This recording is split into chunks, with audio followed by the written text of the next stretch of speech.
South ఇండియాలోని అతి తక్కువ ధరలకి రత్నాలనందించే ఏకైక సంస్థ 6JVR. అంటే యాక్చువల్గా మనకు 10,000 ఎకరాలు యాక్చువల్గా ఈ ప్రాజెక్ట్స్ కావాలి. 2,500. అదే 10,000 ఎకరాలు అంటే మనకు మిగిలేది 25% అది చేయటానికి. అంటే ఒక 40,000 ఏకర్స్ తీసుకుంటే ఈ యొక్క 10,000 ఎకరాలు మనకు మిగులుతుంది. అయితే వాళ్ళు ఇన్ఫ్రాస్ట్రక్చర్ చేయడానికి చేయాలి కదా, డెవలప్ చేయాలి కదా, దానికి మరి కొంత కావాల్సి వస్తుంది. దాని మీద ఫస్ట్ యాక్చువల్గా గ్రామాల్లో ప్రజల అభిప్రాయం తీసుకోమని 2 ఎమ్మెల్యేలకు చెప్పాము. అటు శ్రావణ్ గారికి ఇటు భాష్యం ప్రైవేట్కి ఇద్దరు చేస్తున్నారు.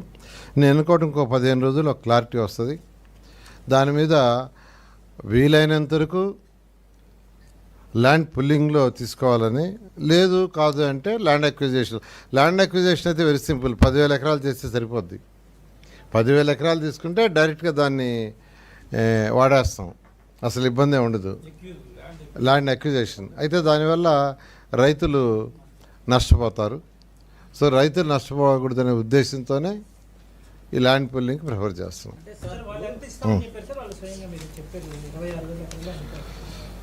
భాష్యం ప్రవీణ్ గారు ఏదైతే డిస్కస్ చేశారో ఆయన విలేజ్లో 24,000 ఎకరాలు యాక్చువల్గా ఆల్మోస్ట్ ఇవ్వటానికి గ్రామ కమిటీలు వాళ్ళు యాక్సెప్ట్ చేశారు. శ్రావణ్ గారు కూడా 3 గ్రామాలు యాక్చువల్గా చేశారు. ఆ 3 గ్రామాలు కూడా యాక్సెప్ట్ చేశారు. అది దాదాపు 12,000 ఎకరాలు వస్తుంది. 12,000 సుమారుగా కూలింగ్ ఇవ్వడానికి. మనం రాజధాని సిఆర్డి ఫస్ట్ ఏదైతే మాస్టర్ ప్లాన్ ఉందో మనం స్పోర్ట్స్ సిటీ పెట్టాం. దాంట్లో 1,671 హెక్టార్లు మనం ఆల్రెడీ పెట్టేసాం. సార్ ఆ భూమిని ఏం చేస్తాం మరి? అంటే యాక్చువల్గా ఇప్పుడు స్పోర్ట్స్ సిటీ అంటే స్పోర్ట్స్ కోర్ ఉంటుంది, దాంట్లో అదర్ యాక్టివిటీస్ కూడా వస్తాయి. ఇప్పుడు ఏదైతే స్పోర్ట్స్ సిటీ పెట్టామో దాదాపు 7,000 ఎకరాలు పెట్టిండేది. దాంట్లో యాక్చువల్గా ఏంటంటే డిఫరెంట్ పీపుల్కి, అంటే ఎవరైతే ల్యాండ్ ఇచ్చారో తిరిగి ల్యాండ్ ఇచ్చాం.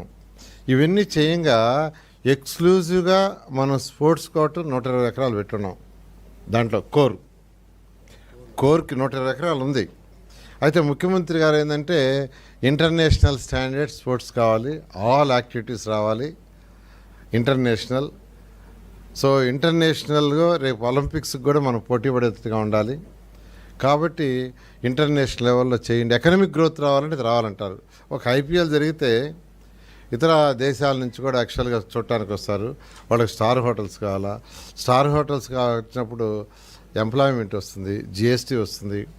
సో ఎకనామిక్ యాక్టివిటీ సైకిల్ పెరగాలి అంటే అటువంటి ఇంటర్నేషనల్ చేయాలంటే ఒక 2,500 ఎకరాలు ఉండాలనే ఉద్దేశంతో చేస్తున్నాం. వీటి పక్క మూలపాడు పక్కన ఉన్నటువంటి ఇంటర్నేషనల్ స్టేడియం ఆనుకొని కూడా భూమి తీసుకుంటాం 2,000 ఎకరాలు. యాక్చువల్గా అంటే రివర్కి ఆ పక్క ఉండేది చూడమని నేను కూడా చూశాను. అది వాటర్లో మెర్జ్ అవుతుంది. అయితే రోడ్డుకి అవతల సైడ్ యాక్చువల్గా ఏదైతే నేషనల్ హైవే ఉందో దాని అవతల కూడా కొంత ల్యాండ్ ఉందని యాక్చువల్గా వారు పర్సూ చేస్తున్నారు. వారితో డిస్కస్ చేస్తాం సార్.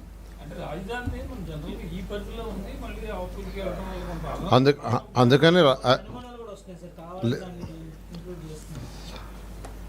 సీఎం గారు చాలా క్లారిటీ ఇచ్చారు.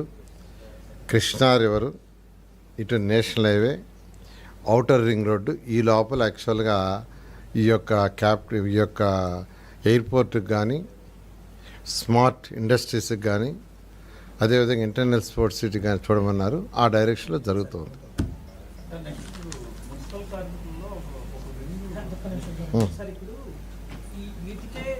ఇప్పుడు ల్యాండ్ పూలింగ్ చేసిన వాటికే పూర్తిగా వినియోగంలోకి తేలేదు, ల్యాండ్ వాల్యూ పెరుగుతుందని చెప్పలేదన్నది రైతులు మీకు సపోర్ట్ చేస్తామని చెప్తున్నప్పటికి కూడా కొన్ని బలమైన అనుమానాలు ఉన్నాయి సార్. వాళ్ళకి చాలా ఇంట్యూషన్స్. సో వీటిని ఎట్లా అడ్రస్ చేయబోతుంది సార్? అంటే నేను అందరు రైతుల సోదరులు చెప్తున్నాను, 2014-19లో ల్యాండ్ పుల్లింగ్ అనౌన్స్ చేసి మీ దగ్గర ల్యాండ్ తీసుకోవడానికి కొంత టైం అయింది. ఆ తర్వాత దాన్ని లేఅవుట్ చేయడానికి సింగపూర్ వాళ్ళకి ఇస్తే అది 6 months to 8 months పట్టింది. అదైన తర్వాత మళ్ళా దాంట్లో యాక్చువల్గా అంటే వాళ్ళు చేసింది మాస్టర్ ప్లాన్, తర్వాత లేఅవుట్ చేయడానికి మళ్ళా ఒక 6 months పట్టింది. అదైన తర్వాత అక్కడ టవర్స్ అవి కట్టడానికి యాక్చువల్గా అది చేయటానికి ఫస్ట్ మాకి అని యాక్చువల్గా జపాన్ వాళ్ళకి ఇచ్చాం. వాడు సరిగా చేయకుండా ఉంటే ఒక 8 నెలలు పోయింది. ఆ తర్వాత లండన్, ఇవన్నీ అయిపోయే లోపల ఏంటంటే 2018 వచ్చేసింది. సో మేము గతంలో ఇచ్చిన టెండర్లన్నీ ఆల్మోస్ట్ 2018-19లోనే, అంటే ఎలక్షన్స్కి దాదాపు ఒక 6 నెలలు 7 నెలలు 8 నెలల ముందు ఆ పీరియడ్లోనే అవన్నీ కట్టాం. ఇప్పుడు ఇంకొక 4 సంవత్సరాలు ఉంది. లీగల్ హర్డిల్స్ అన్నీ ఓవర్ అయిపోయినాయి, కంప్లీట్ అయిపోయినాయి. కాబట్టి ఈ యొక్క 34,000 ఎకరాలు ఏదైతే తీసుకున్నాం 217 చదరపు కిలోమీటర్లో, దాంట్లో ఏదైతే ట్రంక్ ఇన్ఫ్రాస్ట్రక్చర్ కానీ, లేఅవుట్స్ ఇన్ఫ్రాస్ట్రక్చర్ కానీ, కొండవీటి వాక్ కానీ, పాలవాక్ కానీ, లేదా గ్రావిటీ కెనాల్ కానీ, లేదా అధికారులకు 4,000 బిల్డింగ్స్ కానీ, లేదా ఇప్పుడు శాంక్షన్ అయిన టవర్స్ 5 టవర్స్ కానీ, అసెంబ్లీ కానీ, తర్వాత హైకోర్టు కానీ కంఫర్టబుల్గా రాబోయే 3 సంవత్సరాలు పూర్తయిపోద్ది. గతంలో ఒకటి గుర్తుపెట్టుకు రైతు సోదరులందరూ లాస్ట్ 1 yearలో లాస్ట్ 8 months 6 monthsలో టెండర్లు ఇచ్చాం. 3 సంవత్సరాల ప్రాజెక్టు 6 నెలలు 8 నెలలు ఇచ్చింది. ఎందుకంటే ల్యాండ్ పుల్లింగ్, ప్లానింగ్ ఇవన్నీ చేయడానికి పట్టింది. అందువల్ల ఎవరైతే రైతు సోదరులు ఇచ్చారో వాళ్ళది 100% 100% 3 సంవత్సరాల్లో కంప్లీట్ చేస్తాం.